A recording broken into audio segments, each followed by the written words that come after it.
اعوذ باللہ من الشیطان الرجیم بسم اللہ الرحمن الرحیم الا بذکر اللہ تطمئن القلوب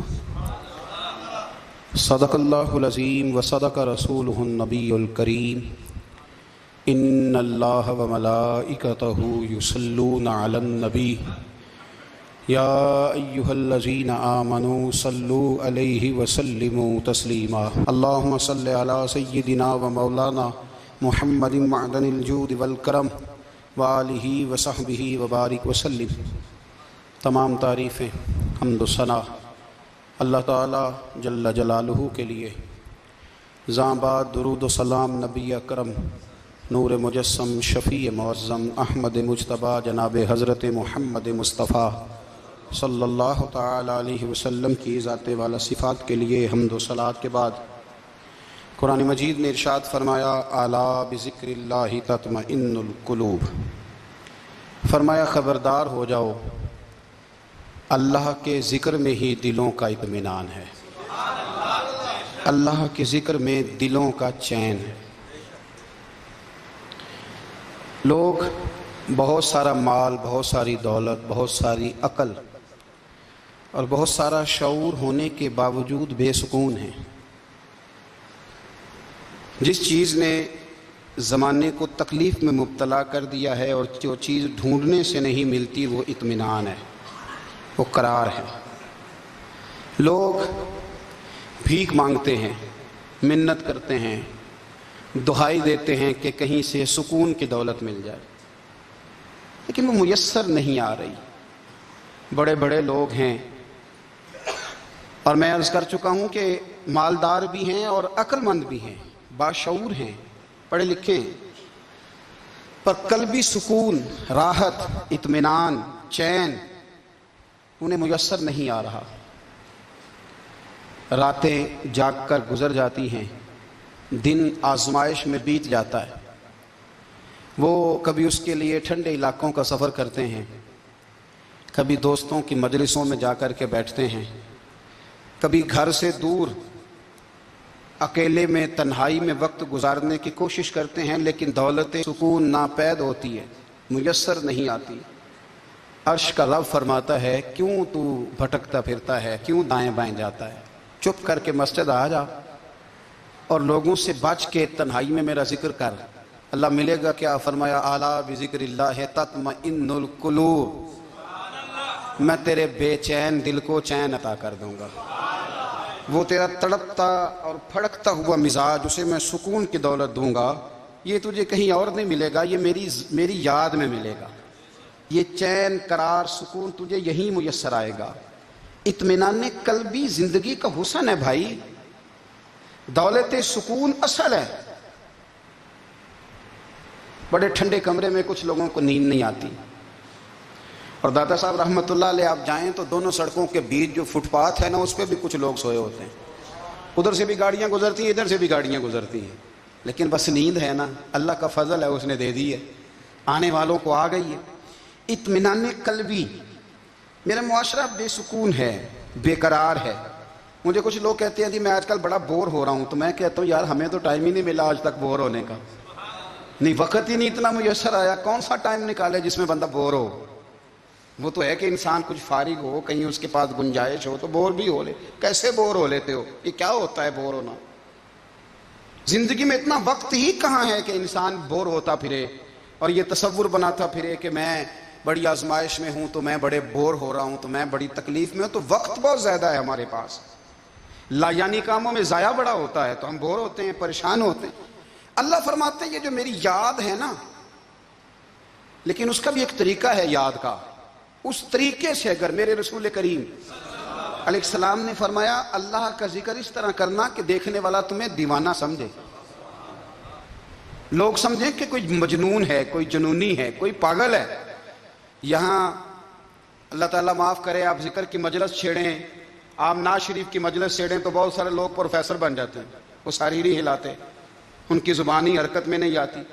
حالانکہ رب کریم کا ذکر اس طرح کرو کہ دیکھنے والا تمہیں دیوانہ سمجھے، کہیں اور کھونے کی ضرورت ہی نہیں۔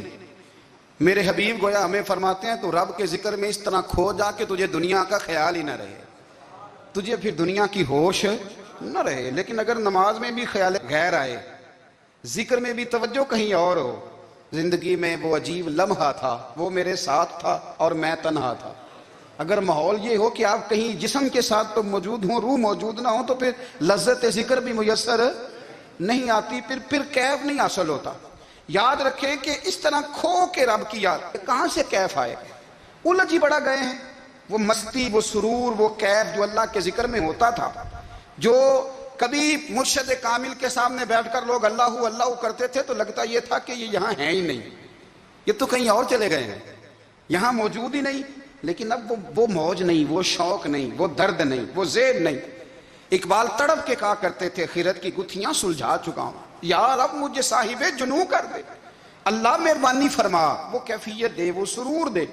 زندگی میں اگر اطمینان چاہتے ہو تو کبھی کبھی سب کچھ بھول کے نا تو مست ہو جایا کرو رب کی یاد میں۔ کبھی کبھی چھوڑ دیں دنیا، چھوڑیں یار موبائل، کسی وقت کریں اس کو بند، چھوڑیں اس بات کا خیال کہ فلانے نے سلوٹ کیا ہے کہ نہیں کی، چھوڑیں۔ حضرت باجزید بستامی رحمت اللہ تعالیٰ علیہ فرماتے ہیں میں نے اعتکاف کبھی اپنی مسجد میں نہیں کیا، اس لیے کہ سارے ہی ہاتھ چومنے والے، سارے ہی پیار کرنے والے۔ فرماتے ہیں میں جب اعتکاف کرتا تھا تو میں بستان سے دور نکل جاتا تھا جہاں کوئی مجھے جاننے والا نہ ہو۔ اٹھ بلیا چل اوتھے وسیے جتھے وس دے نہیں سارے ینے، نہ کوئی ساڈی ذات پچھانے تے نہ کوئی سانو منے، چل ادھر چلے۔ اٹھ بلیا چل اوتھے وسیے جتھے وس دے نہیں سارے ہی انے، نہ کوئی ساڈی ذات پچھانے تے نہ کوئی سانو۔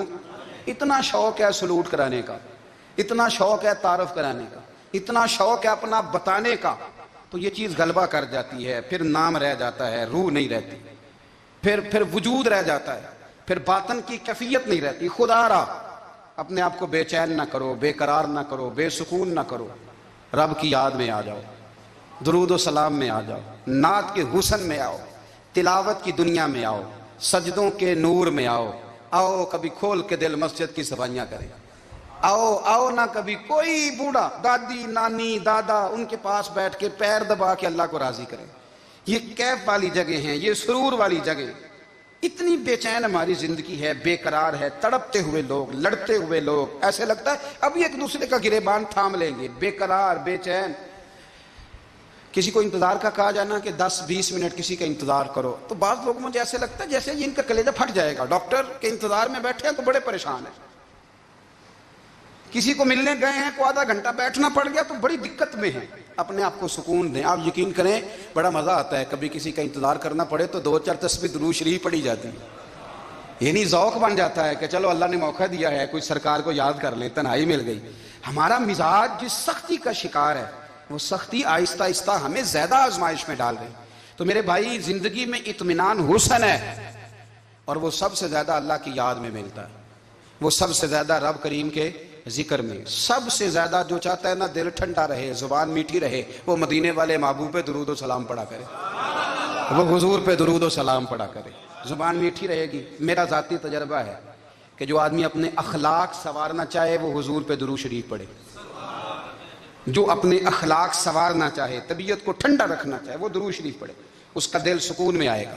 کچھ کام اور ہیں زندگی میں اطمینان کے لیے، ان کا ہونا بھی بڑا ضروری ہے۔ سب سے پہلے اگر آپ چاہتے ہیں نا زندگی میں سکون ہو تو حقیقتوں کا سامنا کرنا سیکھیں، آپ جو ہیں وہ رہنا سیکھیں، جو آپ نہیں ہیں وہ بننے کی کوشش نہ کریں۔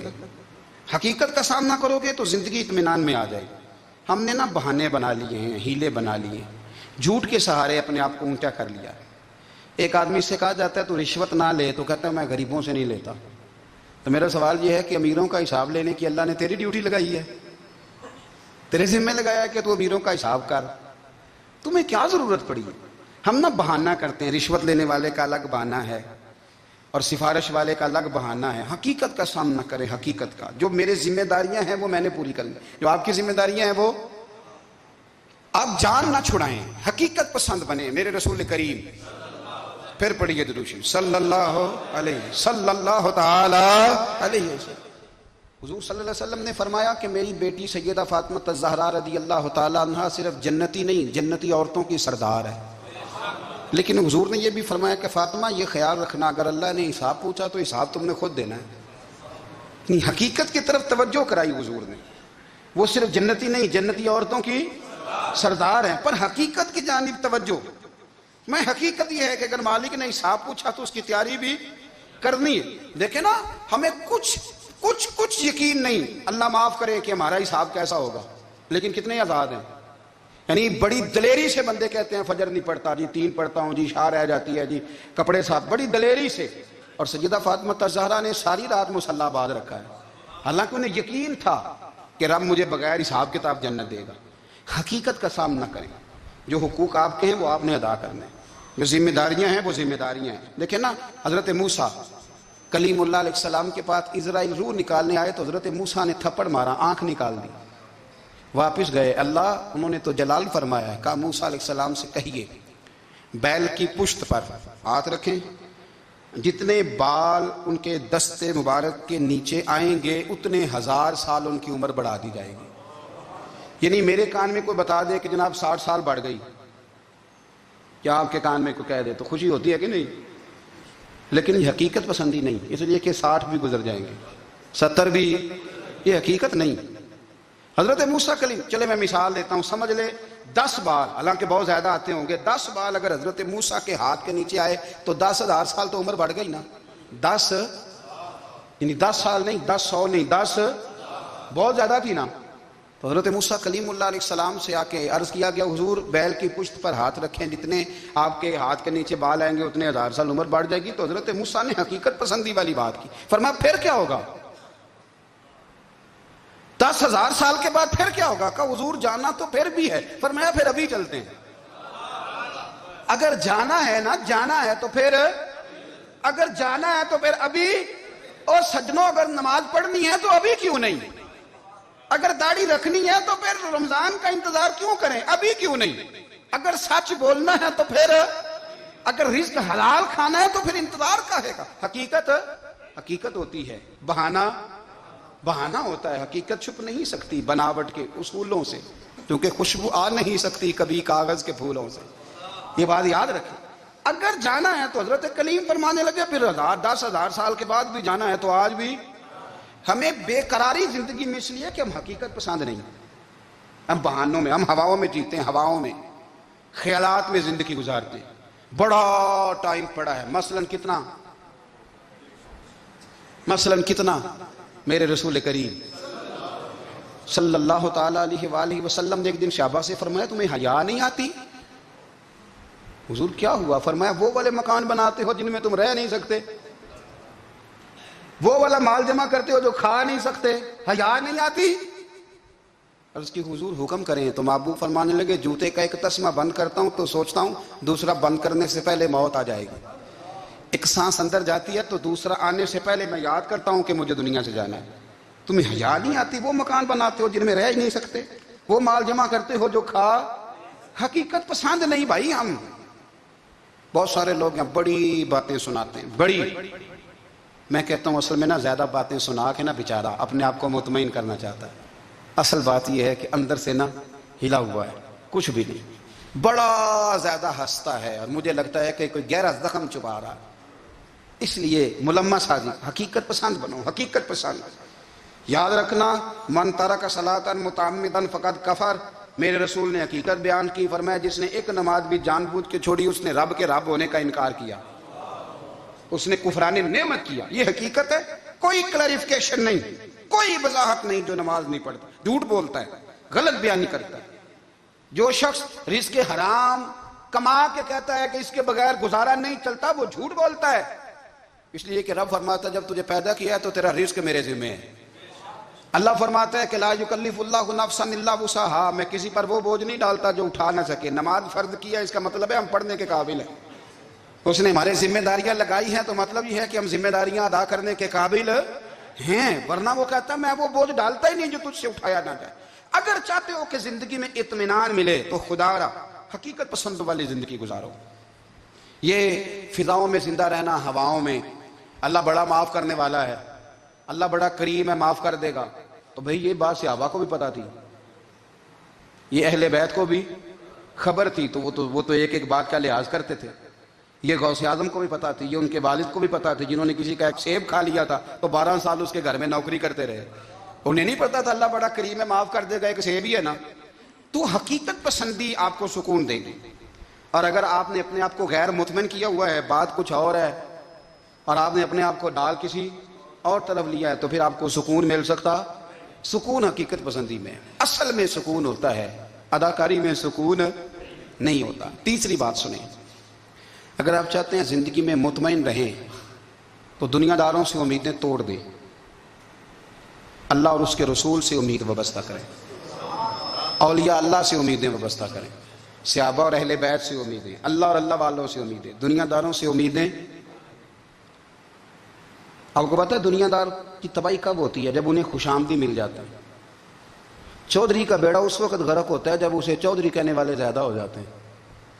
سیٹھ صاحب اور نواب صاحب بیچارے تباہ تب ہوتے ہیں بھولے پن میں, جب ان کے دائیں بائیں ریلا ہوتا ہے سیٹھ صاحب کہنے کا. لوگ انہیں کھانا چاہتے ہیں, پیار ان کا نہیں ہوتا, ان کی جیب کا ہوتا ہے. محبت ان سے نہیں ہوتی, ان کی کرسی سے ہوتی ہے. ضروریات کا پیار ہوتا ہے, تباہ کر دیا جاتا ہے. ہماری ساری توقعات دنیا داروں سے وابستہ ہو گئی ہیں. ناراض نہ ہونا, پیروں نے, مولویوں نے, درویشوں نے, انہوں نے بھی سیٹ رکھے ہوئے جلسوں کی صدارت کرانے کے لیے. یعنی مذہبی جلسہ ہے, اس میں بہت زبردست پڑھے لکھے صاحب تقویٰ عالم کا خطاب ہے, اور کی صدارت وہ بندہ کر رہا ہے جس نے عشاء کی نماز بھی نہیں پڑھی. وہ بندہ صدارت کر رہا ہے, کیوں؟ اس لیے کہ اس نے لاکھ روپیہ دیا محفل میں. خدا را دنیا داروں سے امیدیں چھوڑ دیں, ورنہ آپ کمزور پڑ جائیں گے, آپ کی امیدیں ٹوٹیں گی. کتنا کمزور ہے وہ شخص جو 2-4 ہزار کے لیے کسی بندے کی چاپلوسی کرتا ہے, اس کے پیچھے بھاگتا ہے, خوش آمدیں کرتا ہے, تھوڑے سے نوٹوں کے لیے. دکھ سکھ میں کام آئے گا اس کام کے لیے. میرے رسول کریم علیہ السلام نے فرمایا, جس نے بندوں کو راضی کرتے کرتے رب کو ناراض کر دیا, اس کی دنیا بھی گئی اور آخرت بھی گئی. اور فرمایا جس نے بندوں کی پرواہ نہیں کی, اللہ کو راضی کیا, فرمایا اگر رب راضی ہو گیا تو لوگوں کے دلوں میں بھی محبت پیدا فرما دے گا. کیا ضرورت ہے خوش آمد کرنا دنیا داروں کی, سیٹوں کی, نوابوں کی, چاپلو. اور میں آپ کو ایک بات بتاؤں, ہوتا پتہ کیا ہے, یہ جو حب جا اور حب با ہوتی ہے نا, اس سے پیٹ نہیں بھرتا. آپ کو اگر خوش آمد کرنی ہے تو پھر آپ کو ساری زندگی کرنی ہے. پھر ان کو بھی پتہ ہوتا ہے کہ تعلق کس بنیاد پر ہے, اس میں کبھی بھی خلوص پیدا نہیں ہوتا. آپ بے چین رہتے ہیں, بے قرار رہتے ہیں, آپ کو تکلیف رہتی ہے ہمیشہ. کبھی بھی دنیا داروں سے امیدیں وابستہ نہ کریں. ایک بات سنیں بڑی شاندار, امام غزالی نے لکھی ہے. امام غزالی فرماتے ہیں کہ ہارون الرشید نا حج کر کے واپس آیا بغداد میں, تو کونے میں حضرت بہلول دانا بیٹھے تھے. رش بہت تھا, مجمع بڑا تھا. حضرت بہلول دانا بھی سڑک کے کنارے بیٹھے تھے, تو سپاہی کہنے لگے یہاں سے اٹھ جاؤ. فرمانے لگے ہارون الرشید کی زمین نہیں, زمین میرے رب کی ہے, میں کیوں اٹھوں؟ وہ قریب سے گزرا تو سلام لی. آپ نے اس کا پروٹوکول دیکھا تو فرمانے لگے ہارون الرشید تجھ سے تگڑے تگڑے موٹے موٹے پروٹوکول میں نے لوگوں کے دیکھے ہیں, اور یہ جو تیرے دائیں بائیں آج تیرے نعرے لگا رہے ہیں, یہ پہلے ان لوگوں کے نعرے لگایا کرتے تھے. اور تھوڑا وقت گزرنے دے, جو تیرے بعد آئے گا نا, یہ سارے پھر ان کے نعرے بھی لگائیں گے. تو جھوٹ کی دنیا میں زندہ ہے, ان سے تو نے امیدیں وابستہ کی ہیں, یہ کل اس کے نعرے لگائیں گے. اس کے دل پہ بڑا اثر ہوا, گھوڑے سے اتر آیا, آگے کہنے لگا حضور آپ نے مجھے بڑی اچھی نصیحت کی ہے, میرا دل بڑا ٹھنڈا ہوا ہے. میں نے سنا ہے آپ مقروض ہیں, کچھ لوگوں کا قرض, تو مجھے کوئی حکم بھی کر دیں. آپ ہنسنے لگے, فرمانے لگے یار تو بڑا ہی بیوقوف ہے, بڑا ہی بیوقوف ہے تو, میں تجھے نصیحت کر رہا ہوں, تو مجھے الجھا رہا ہے. حضور کوئی حکم کر دیں.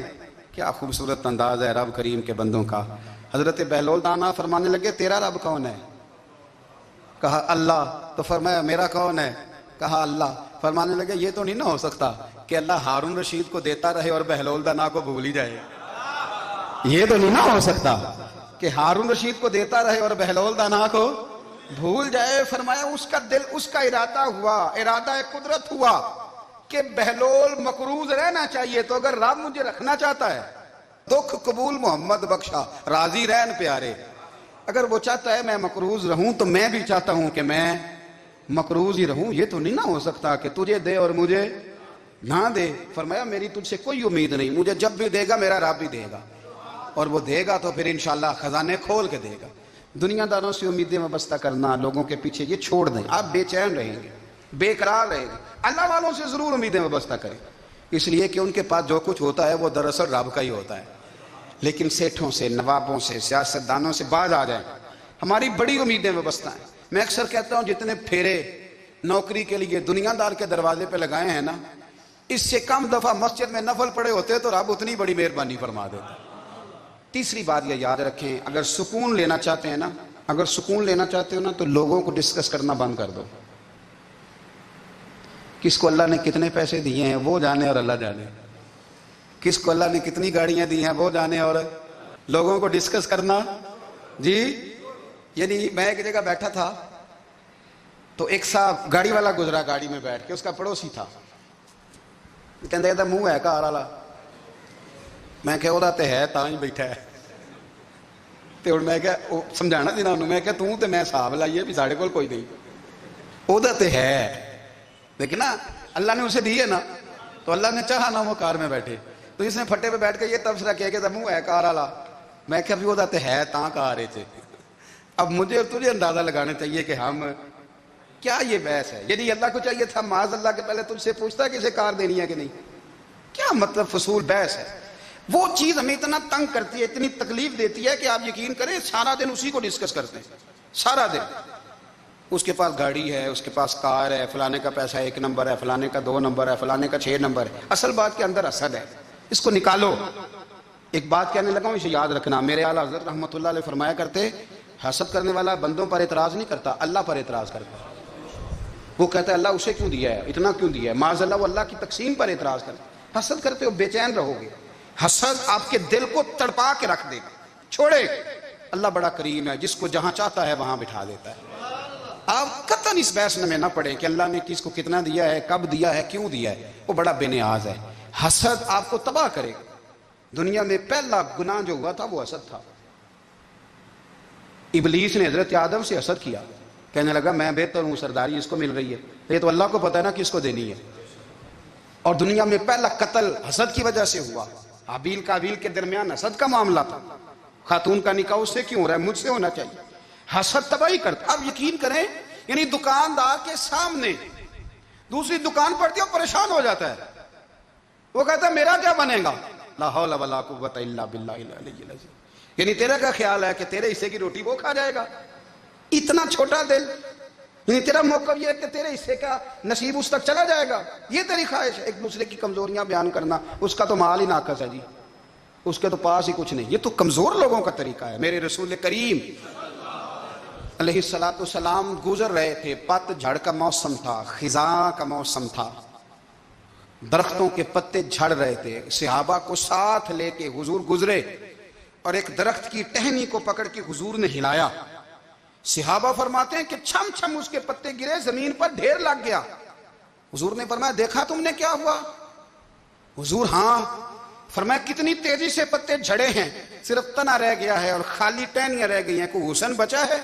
حضور نہیں. تو نبی کریم فرمانے لگے جو حسد کرتا ہے نا اس کی نیکیاں بھی اسی طرح جھڑ جاتی ہیں، اسی طرح. اور ایک جگہ حضور فرمانے لگے جس طرح راکھ لکڑی کو آگ کھا جاتی ہے، جس طرح لکڑی کو آگ، جب آگ کھا جائے تو پھر لکڑی کو لکڑی نہیں کہا جاتا، راکھ کہا جاتا ہے، کوئلہ کہا جاتا ہے.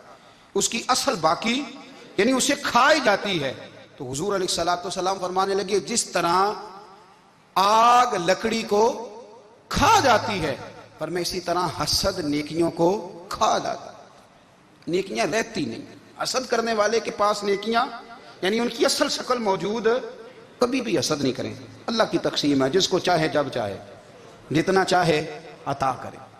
اور چوتھی بات میرے بھائی، کبھی بھی بغض نہ پیدا کریں. بغض والے لوگ بے سکون رہتے ہیں. بہت ساری کمزوریاں ہمارے اندر ہوتی ہیں نا، پھر اللہ ہماری روزی تو نہیں نا بند فرماتا. یہ تو نہیں کہتا کہ زمین سے نکل جاؤ.